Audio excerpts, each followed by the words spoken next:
So I work retail in a department clothing store. I'm working customer service one night. This kid 17ish comes to me and stares, smiles, and takes a photo. Obvious camera flash and shutter click. I ask him if he needs help. He says, "Nah, just proving a point to a friend." I am like, "Okay, and have a good night." It's 9 and we close at 10. He laughed and said that he will see. Now, I don't wear anything somewhat revealing. I'm too embarrassed. I don't know what he was proving, but I don't want to find out. So this happened a few months ago. I want to say January. A good friend and I just finished up a late night drive, and I was on my way home from dropping her off. It was about 3 a.m. on a Tuesday night, so town is basically dead. You'll usually only see about 1 or 2 cars driving, and rarely anyone walking around.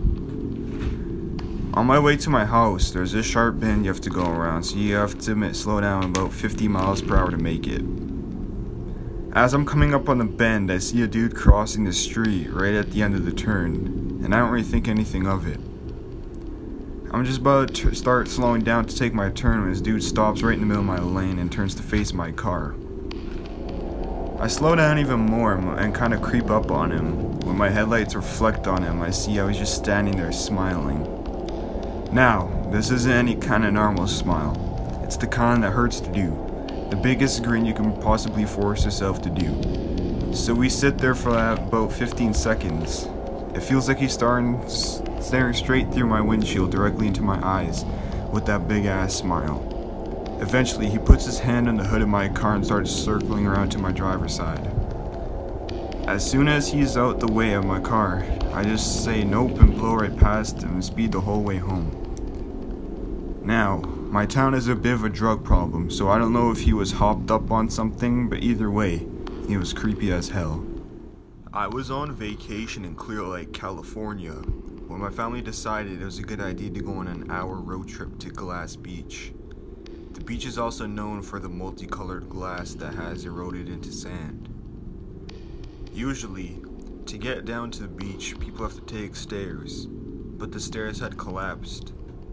My family, including my mom, brother, aunt, uncle, and 3 cousins, started trying to find another way down. My cousins and brothers started racing to the other end of the beach. When the rest of the group caught up, my cousins and brother said to the strange woman had greeted them. They claimed that she talked to them, called them her nieces and nephews. She also asked, "Where is the other one?" and insisted that they tell her husband that she loved him. When my cousins didn't answer, she loudly insisted that they do it. Since they were confused, they agreed so that the woman would leave them alone. Apparently, she had gone in the opposite direction. We realized that we had gone the wrong way and turned back. As we were walking, we caught up to the woman that had talked to my cousins earlier. She and one other woman were taking turns dragging a large green, seemingly heavy body bag. My cousins, brother, and I were ahead of our parents by a few yards or so. We watched as the woman talked to complete strangers, cussing at them, and generally just disturbing the peace. When she saw us, she waved. She was still dragging the body bag behind her. Strange woman. "Oh, there you are. Me. Hi." Strange woman. "I thought you stayed behind or something." Me, confused. "No, haha." Strange woman. "Make sure you tell my husband I love him." She stopped talking to us when she arrived at the collapsed stairs, going down the steps, dragging the body bags behind her. At this point, I was entirely convinced that there was an actual body in that body bag.